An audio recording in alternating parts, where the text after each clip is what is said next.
All right, so today we are diving into a story that's, well, it's really about more than just basketball. It really is. We are talking about Khalid Alaradi, Yeah.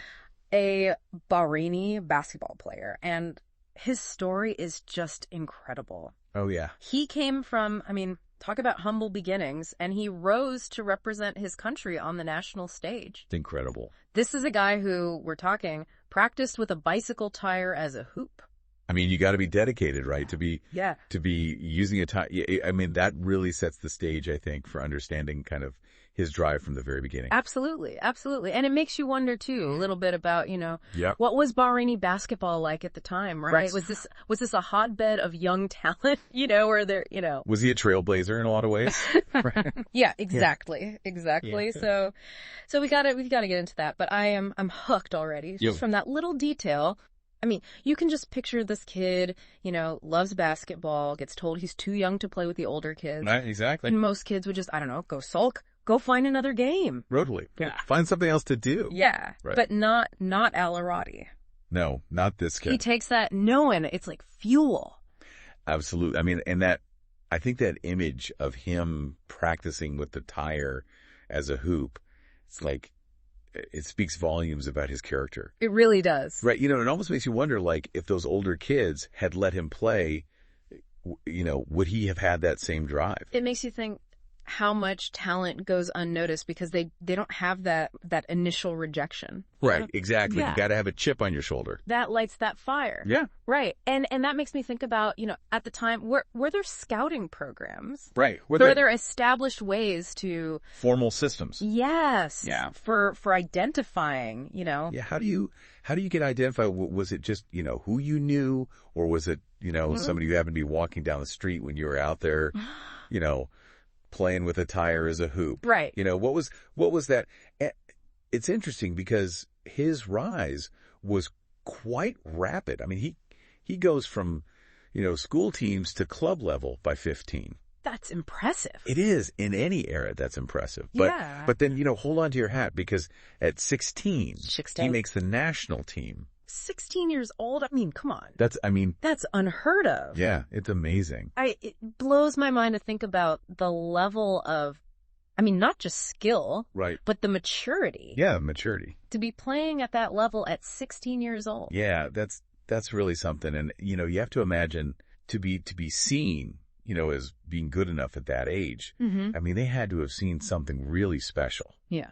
And it does make you wonder about the criteria for selection at the time. Right. Were they looking for raw potential, or did he... Right. Did he fit a mold? Yeah, did he fit a mold? Yeah. And I think we do have to take a moment to acknowledge the coach who recognized his potential, Khalid Alaradi. Yeah, that's often a key ingredient, I find. When you look at these really incredible journeys, oh, absolutely, they almost always have that mentor, that person who sees something in them early on and who believes in them and gives them that chance. Yeah. So we have this incredible rise, and it kind of all culminates, it seems, in 1981, which this year it's like something out of a sports movie montage. It's incredible. He leads his club, Ross Rimmon, to a championship win. Amazing. And then he scores a historic victory against Saudi Arabia with the national team. Yeah, and to really appreciate this, you have to understand, at the time, Saudi Arabia was a powerhouse in the region. Right.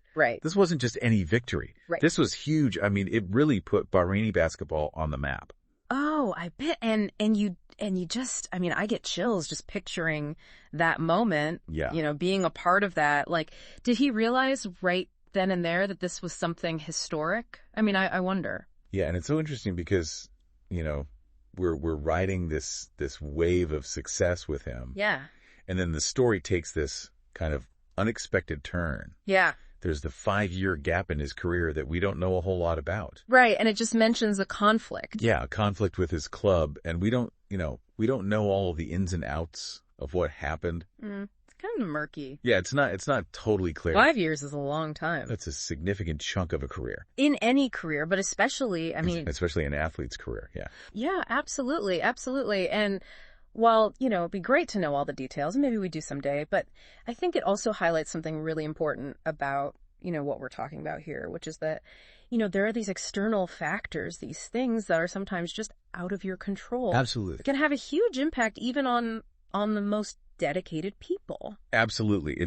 It's inspiring to me that even in light of all of that, that absence, he came back. He did come back. He went on and he played for Al Rifa Club. He wasn't done. Yeah, he wasn't done. And I think that speaks volumes. It does. About his love of the game, his dedication. Absolutely. His willingness to persevere. Right. And so he might not have had the longest career, but it's clear that his impact, his story, it goes beyond, stats, trophies and all of that. Right. And I just keep thinking about, how inspiring that must be.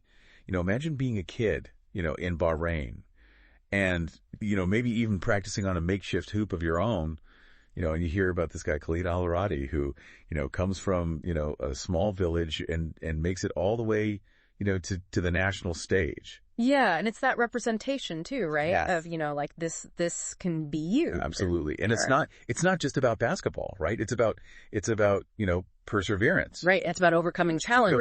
Exactly. And that's something that, is really universal. It really is. It really is. And it does make you wonder though, what might he have achieved if he had had a longer, more uninterrupted career? Right. What if those 5 years, hadn't happened? But then again, maybe those challenges, that time for reflection, maybe that's part of what makes his story so compelling. Right? So there's a lot there to unpack. It's a question for us all to think about. Yeah. Yeah, for sure.